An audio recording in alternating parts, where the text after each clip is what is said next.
رسول کریم صلی اللہ علیہ وآلہ وسلم نے ارشاد فرمایا کہ ایک فقیہ، ایک عالم شیطان پر 1000 عابدوں سے بھاری ہے۔ 1000 عابد عبادت میں لگے ہوں شیطان کو ان کی وہ ٹینشن نہیں ہوتی جو ایک عالم کی ٹینشن ہوتی ہے۔ اس لیے وہ ایک طالب علم کو دین سے ہٹانے کے لیے جتنی محنت کرتا ہے وہ ایک تہجد گزار کو تہجد سے ہٹانے کے لیے وہ محنت نہیں کرتا۔ ہمارے استاد فرمایا کرتے تھے کہ شیطان تخت لگا کے بیٹھ گیا تو کسی نے آ کے بتایا کہ میں 2 آدمیوں کے درمیان لڑائی ڈال دی ہے، تو وہ بڑا خوش ہوا، تھپکی دی اپنے چیلوں کو کہ تو نے بہت اچھا کیا ہے۔ پھر کسی نے آ کے بتایا کہ میں نے چوری کی واردات کروا دی ہے، تو اس نے اس کو بھی تھپکی دی۔ پھر کسی نے کہا کہ میں نے جو ہے وہ برائی اور بدی تک لوگوں کو پہنچا دیا ہے اور زناکاری میں لوگ میری کوششوں سے مبتلا ہو گئے ہیں، تو اس نے کہا واہ واہ تو نے بھی بہت اچھا کام کیا، اس کو بھی داد دی۔ تو مختلف لوگ آ کے اپنی کارروائیاں اس کے چیلے چانٹے بیان کرتے رہے، اور ایک آیا اور اس نے کہا کہ ایک طالب علم جا رہا تھا تو میں نے اس کو ورغلا کر کے جو ہے وہ دین کی راہوں سے دور کر دیا ہے۔ تو وہ پڑھنے جا رہا تھا لیکن اس نے اپنا رخ بدل لیا تو وہ اچھل پڑا۔ تو باقیوں نے کہا کہ ہم نے اتنے بڑے بڑے کام کیے ہیں، یہ تو ایک معمولی کام تھا۔ اس نے کہا تمہیں نہیں پتا یہ کتنا بڑا کام کر کے آیا ہے۔ تو شیطان انسانوں کے روپ میں بھی ہوتا ہے۔ تو بعض اوقات جو علم پڑھنے والے ہوتے ہیں ان طلباء کو شیطان بھی وسوسہ اندازی کرتا ہے، اور بعض لوگ بھی کہتے ہیں جی تمہارا مستقبل کیا ہوگا۔ دینی طلباء کے لیے بڑے مسائل ہوتے ہیں، وہ کہتے ہیں تمہارا مستقبل کیا ہوگا۔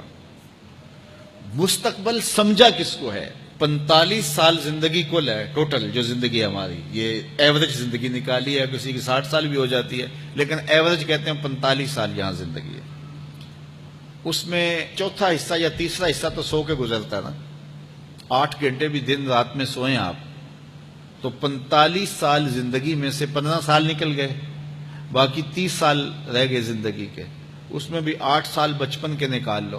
وہ میرے ایک دوست نے بڑا حساب لگا کے نا تو وہ کہتا ہے 16 سال بچتے ہیں ٹوٹل۔ اگر 45 سال ایوریج زندگی ہے تو جو زندگی گزرتی ہے بھرپور وہ 16 سال ہے۔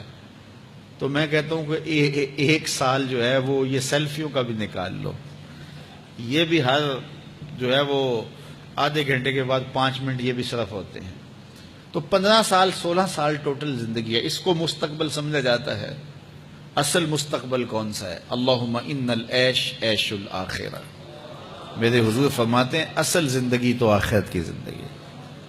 تو ہم اگر مستقبل اس کو قرار دے دیں اور یہ ساری زندگی جد و جہد کی زندگی قرار دیں اور آخرت کی کھیتی میرے حضور نے فرمایا، تو پھر مستقبل کا تصور ہی بدل جاتا ہے۔ دیکھیے اس 10-15 سالوں کو 20 سال لگا لیں ان کو اچھا گزارنے کے لیے، ایک انجینئر ہے، ایک ڈاکٹر ہے، اور مختلف علوم و فنون کا حاصل کرنے والا ایک بزنس مین ہے، کتنی محنت کرتا ہے، جوانی جیسے حسین لمحے وہ دن رات ایک کر کے گزار دیتا ہے۔ عزیزوں کی شادی قریب ہے لیکن وہ نئی شادی پہ پہنچا جی بس، وہ اس کا بڑا حساس معاملہ ہے تعلیم کا، تو اس نے خوشیاں چھوڑ دیں، عیدیں چھوڑ دیں، گھر سے دور رہا، کیوں جی میرا مستقبل سنور جائے۔ اپنے کیریئر کو بنانے کے لیے، اپنے کاروبار کو کھڑا کرنے کے لیے کس محنت کے اندر اس نے صرف کیے، اور مستقبل کتنا ہے، اور وہ بھی آرام سے نہیں پھر بیٹھ جانا، اس محنت کے بعد پھر اس مستقبل کے اندر بھی محنت مسلسل باقی رہے گی۔ لیکن وہ جو زندگی ہے جو حقیقی مستقبل ہے اس میں عمل نہیں ہے، حتیٰ کہ اس میں نمازیں بھی نہیں ہیں۔ آخرت کی زندگی کے اندر ہمارے لیے نمازیں بھی نہیں ہوں گی، روزے بھی نہیں ہوں گے، پھر ٹینشن فری زندگی ہے۔ وَلَكُمْ فِيهَا مَا تَشْتَهِي أَنفُسُكُمْ، جو دل میں آئے گا سامنے پڑا ہوا ہوگا۔ یہاں تو حسرت میں زندگی گزر جاتی ہے نا کہ یہ چیز مجھے مل جائے، اور ملتی اس وقت ہے جب اس کی خواہش ہی ختم ہو چکی ہوتی ہے۔ لیکن وہاں جو آرزو کرے گا، ابھی آرزو خانہ ذہن میں ہوگی، ابھی ذہن سے دل میں اتر کر کے دل کو بے چین نہیں کرے گی کہ وہ خواہش پہلے پوری ہو چکی ہوگی۔ تو اصل زندگی تو وہ زندگی ہے۔ تو اس لیے شیطان یہ بہکاتا ہے کہ میاں یہ زندگی کیسے گزرے گی، بالخصوص طلباء کو، دین سیکھنے والوں کو۔